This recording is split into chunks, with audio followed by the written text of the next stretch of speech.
É extremamente grave essa crise que nós estamos vivendo, porque se perdeu a esperança no Brasil. Eu acho extremamente grave e extremamente preocupante, porque o que se vê é uma sociedade sem esperança nenhuma.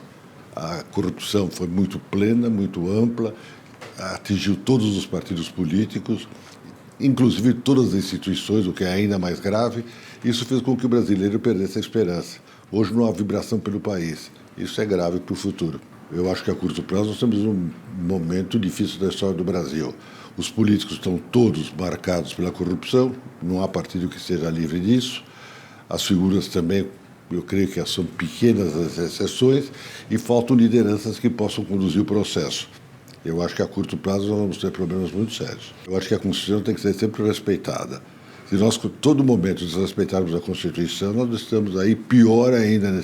Nesse mundo tão mau, nós vamos ficar pior, no pior dos mundos. Portanto, eu acho que se o presidente Temer sair, ou por impeachment, ou por renúncia, e aí teríamos que ter uma eleição indireta.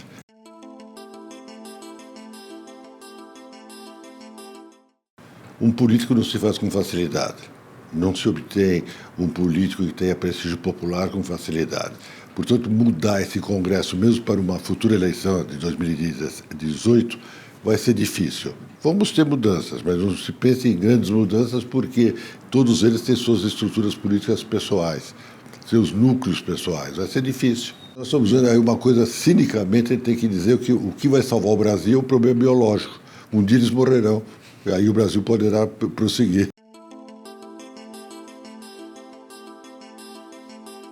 Tenho visto a mídia defender as duas reformas, a da Previdência e a trabalhista.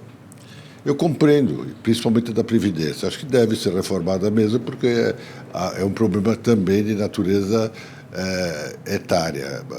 A idade média do brasileiro cresceu e a Previdência tem o seu ônus. A trabalhista eu tenho minhas dúvidas. Eu creio que era um pouco exagerada para o momento atual do Brasil. Vejo que todos querem que ela seja aprovada. Eu não sou nessa linha. Eu aprendi medicina do trabalho e vejo que essa reforma trabalhista é contrária à medicina do trabalho. E não sei se ela não fere o artigo 6º da Constituição Federal, porque tem os direitos sociais, e esses direitos sociais estão sendo violados pela reforma trabalhista. Mas tudo bem. Acho que ela não passa.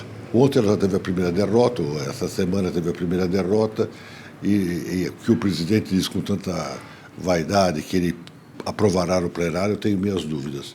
Eu não sei quem terá coragem de aprovar essa reforma, porque aprovado ele terá problema com voto. Então eu quero assistir o futuro, tão próximo. Há um cinismo brasileiro. O brasileiro é, antes de tudo, um hipócrita.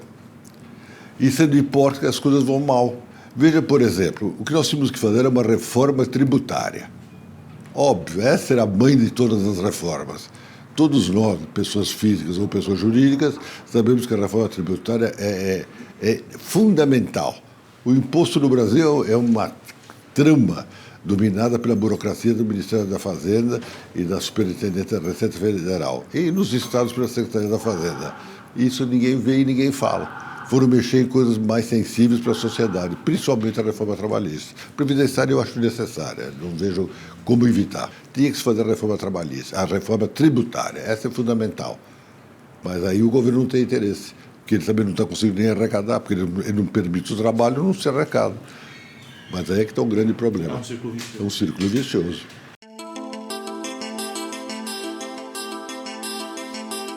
Você pode imaginar que alguém vai trabalhar contra si próprio, que alguém vai se suicidar? O suicídio não é um ato brasileiro.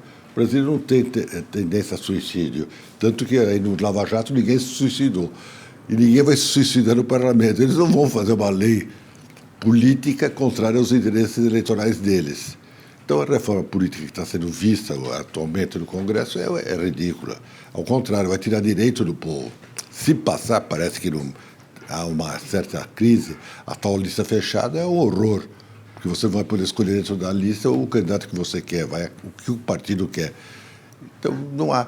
Eles estão criando um fundo de 3 milhões de reais para a campanha, porque não há mais, o financiamento da empresa privada. Então, você veja que não tem reforma. O que tem é o engodo, a hipocrisia brasileira, que é muito grave.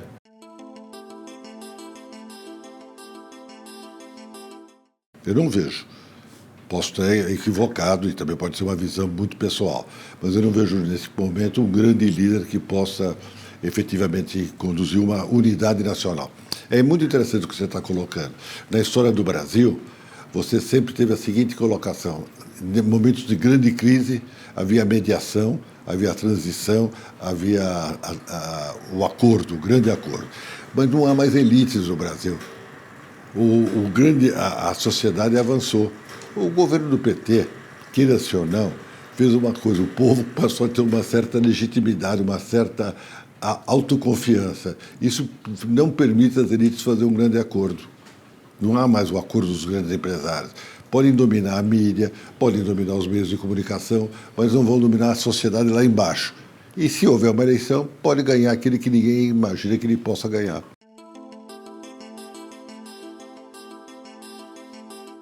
Sou a favor da leniência. Nós não podemos quebrar todas as empresas brasileiras, porque aí também nós vamos criar uma loucura.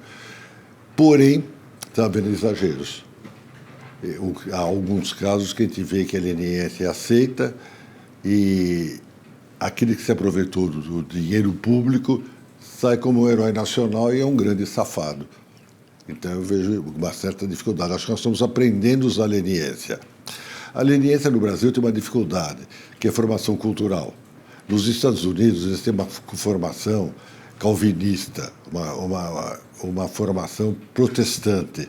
Então, não há confissão, não há vai ao padre e pede perdão.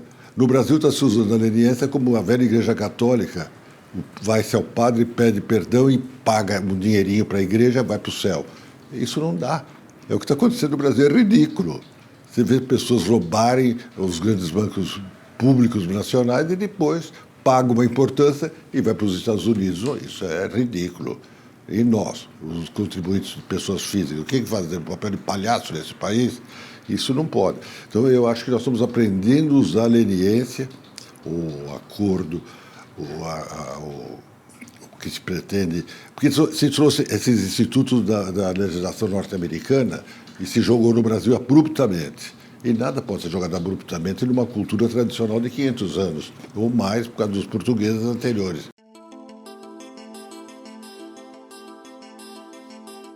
Vira confissão católica, ou seja, você pega, paga para o padre e vai para o céu. Assim não dá. Teria que ter penalização também. Como é isso? Você errou, tem que pagar pelo seu erro. No Brasil ninguém paga pelo seu erro, fica todo mundo em casa com tornozeleira, a última moda. Daqui a pouco vem a carnaval a tornozeleira.